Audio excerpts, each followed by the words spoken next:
हम्म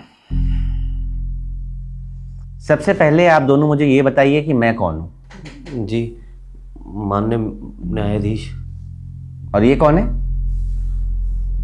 मेरा बेटा है अनिकेत। अब आप बताइए कि ये कौन है। जी पिताजी। यानी कि आप दोनों की मानसिक स्थिति बिल्कुल ठीक है। आप दोनों एक दूसरे को बाप बेटा मानकर पहचान रहे हैं। फिर ये क्या है? जी पहले इन्होंने मेरे ऊपर केस किया था, इसलिए जवाब में मुझे भी करना पड़ा। देखिए, मैंने आपको अपने केबिन में इसलिए बुलाया है कि कहीं कल केस शुरू होने के बाद आपकी जग हंसाई ना हो। क्या कहेंगे लोग जब उन्हें पता लगेगा कि एक बाप ने अपने बेटे से 1000 रुपये महीना खर्चा मांगा है और इसके लिए वो उसे कोर्ट तक घसीट लाया। घसीटना पड़ा सर।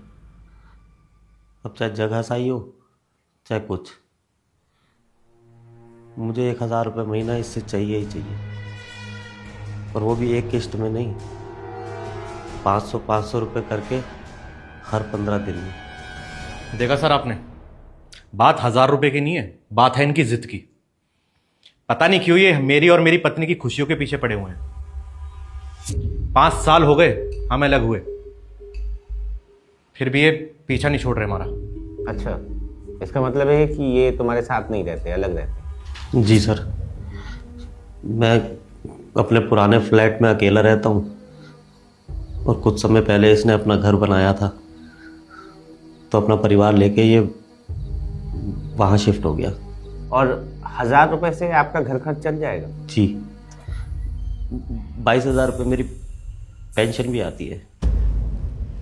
जब आपकी पेंशन आती है तो फिर घर खर्च क्यों मांग रहे हैं? वही तो सर, इन्हें मौका चाहिए हमें परेशान करने के लिए, और सिर्फ 1000 रुपए के लिए इन्होंने केस कर दिया। वरना क्या कमी है इनके पास? खुद का फ्लैट है, गाड़ी है, नौकर है। नौकर नहीं है। 5 महीने पहले नौकर काम छोड़ के चला गया।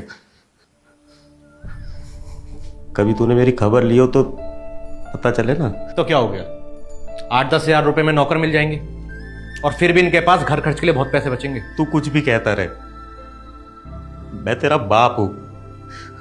मुझे 1000 रुपये महीना चाहिए तो चाहिए,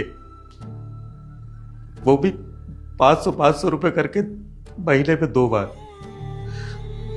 अब तू इसे अपना फर्ज समझ या मेरा कर्ज। देखिए धीरज जी, आप रोइए मत। और ये क्या फालतू की जिद पकड़ी है आपने? इवन मेरी भी कुछ समझ में नहीं आ रहा है। जिद नहीं है सर, बाप होने का हक मांग रहा हूं मैं अपने औलाद से। कम से कम महीने में जब ये 2 बार मुझे पैसे देने आएगा तो जी भर के इसे देख तो सकूंगा। इकलौती औलाद है सर ये मेरी। 5 साल में 5 बार भी नहीं देखा मैंने इसे। जब से ये अपनी बीवी और बच्चों को लेकर दूसरे फ्लैट में शिफ्ट हुआ है, एक बार भी नहीं पलटा। शायद ये भूल गया कि इसका एक बूढ़ा बाप भी जिंदा है।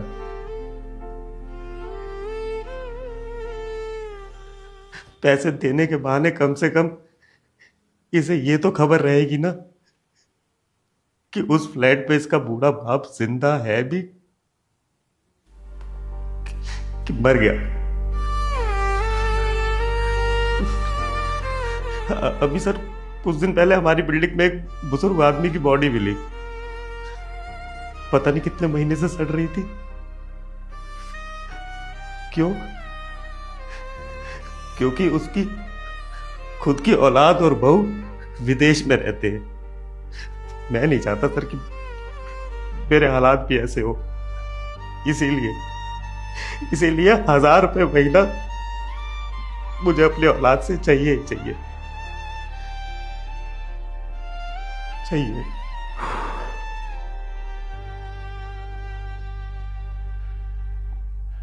अब शर्म से आंखें क्यों नीची कर ली?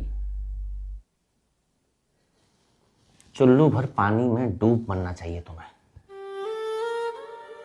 जिस बाप ने तुम्हें पैदा किया, पाला पोसा, पढ़ा किया, पढ़ा लिखा कर इतना काबिल बनाया कि तुम अपना घर खरीद सको, आज वही बाप सिर्फ तुमसे मिलने के लिए कोर्ट तक आ गया। उसे अकेली मौत का डर सता रहा है।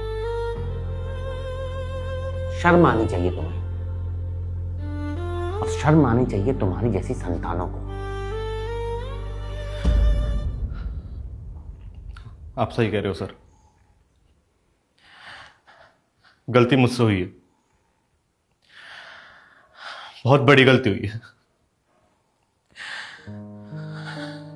पिताजी, हो सके तो मुझे माफ करना, मैं सब सही कर दूंगा। सर, हमें कोई केस नहीं करना, हम चलते हैं सर। चलिए पिताजी।